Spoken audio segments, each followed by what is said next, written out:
Welcome back. The State Department will keep its hold in place on security assistance money for Ethiopia because of what it calls ethnic cleansing by the Ethiopian government. The Defense Department will send $125 million to Ukraine for security assistance, with the possibility of sending $150 million more. Having both agencies doing similar jobs is one reason the system's broken, according to Alexandra Schmitt, policy analyst at the Center for American Progress, writing about security assistance with her colleague Max Bergman. Alex, welcome. Thanks for coming on the program. You and Max have 5 reasons why you think the security assistance program system has to change. Is there one of those 5 that maybe stands out to you as most important, most difficult to execute, maybe easiest to address? Well, I think the fix is the clearest reason to do it, which is what you just mentioned, that we have 2 departments doing very similar tasks that often are not well coordinated. So by law, the State Department is supposed to be in charge of all foreign assistance. Security assistance is foreign assistance, but under the current system, DoD has its own programs and own decision-making structure to decide who gets American weapons, training, and support that might not align with broader U.S. foreign policy considerations. And so the reason to centralize resources under state is to eliminate that duplication and enable better policymaking that's guided by overall U.S. foreign policy concerns and not just military matters. Besides the money, what does the State Department need that it doesn't have right now, Alex? So it definitely needs more resources to effectively oversee this tool. I think there's broad consensus on both sides of the aisle, going back a long time, that the State Department does not have the effective resources or manpower to play a big role in foreign policy right now. It's dramatically overshadowed by the Pentagon and its budget. And so moving security assistance resources to state, a roughly $7 billion transfer, would really empower state to play more of a role in guiding that policy. But it's going to take significant reforms, which we acknowledge in the report, and it's going to need the State Department to take a hard look at what's wrong with its current decision-making policy, where there are gaps in its workforce, and where we need to do significant improvements to be able to use this tool. Is it useful to understand how we got here and how we got to these parallel systems, or does that not matter at this point in time? Does it just matter that we kind of right the ship? I think it does matter.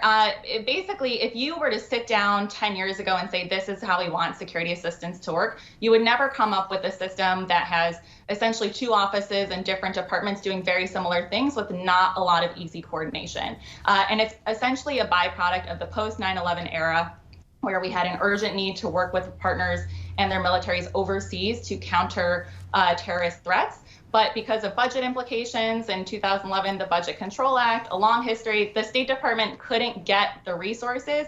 And so the Obama administration just took the path of least resistance and gave them to the Pentagon. But now we're past the point where we need to remedy that imbalance, fix that historical inaccuracy, and centralize resources at state. You and Max write about four anticipating arguments against making these changes. State Department has to be scaled up. Centralizing authorities and resources to state would simplify the process. Reforming would improve policy consideration and implementation, and it wouldn't hurt the defense industry. Is there one of those that you think potentially will run into the biggest challenge, probably in Congress, I would imagine? Yeah, I think it's always a challenge to talk about cutting the Defense Department's budget or doing anything to take away something from our military. But what we should remember in making these reforms is that the military will still continue to implement U.S. security assistance and provide the weapons and training to our partners. What we're talking about is transferring the decision-making power and policy-making back to the State Department so that those decisions can be carefully calibrated against a range of U.S. foreign policy considerations. So I think security professionals who are used to an ever-strengthening Pentagon and a State Department that can't get its act together may have a point, but we're past the time to start addressing those imbalances and fixing the system. Do we know for a fact, even anecdotally, whether the Defense Department ever wanted this function in the first place? I keep hearing from especially uniform leaders all the time that they want to stay focused on actual unit readiness and preparing to defend the nation, fight the next war. This doesn't sound like it's either one of those things. Yeah, it's a great point, and it's often our military leaders who say that the State Department needs more resources. One of the most quoted notices from Secretary Mattis was, if you give me more bullets, I need the State Department to have more resources. And so I think there's widespread consensus that the military does not want to be in the business of deciding who gets what type of aid, and that it's easier on them if the State Department is playing a bigger role so that they can focus on providing effective training and providing effective weapons without getting into the politics of who gets what type of aid.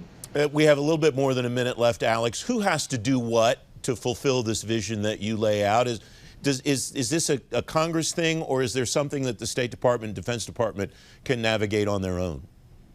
Congress definitely has a role to play since they're the ones who decide what gets what money. So we are hoping to work with Congress to encourage the Pentagon appropriators to draw down their security assistance programs and for the State Department appropriators to plus up security assistance at the State Department. But the Biden administration can start playing a critical role by conducting a review of the security assistance decision-making structure, looking at where there are gaps at state and at DoD, and working collaboratively with Congress to make those budgetary transfers.